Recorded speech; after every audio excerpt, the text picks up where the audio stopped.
looking today at a fruit that produces in the fall and late summer.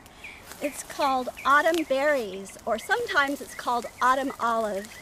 And so if you're not sure, you can sometimes find it under the name autumn olive. But I like to call it autumnberries because of the clusters of delicious berries that it sets on the internal part of the shrub. It's a deciduous shrub, so in the winter time it drops its leaves. And it is unique in that it fixes nitrogen. It's in the Elaeagnus family. And I'm not sure of any other plants related to it, but I know that it's wonderful. It's deep-rooted and it produces a lot of nitrogen. So in the winter time, I'll cut it back, prune it like you would a hedge, and strew the branches, either put it into my compost or strew it into the base of the other fruit trees. And it produces really rich soil, so it feeds your other plants.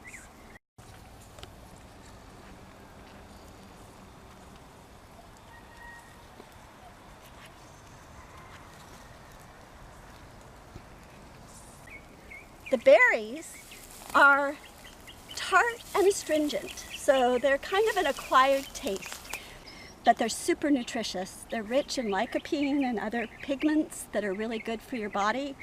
And I like the taste, but they're kind of tart and have that drying taste, kind of like an unripe persimmon, if you're familiar with that.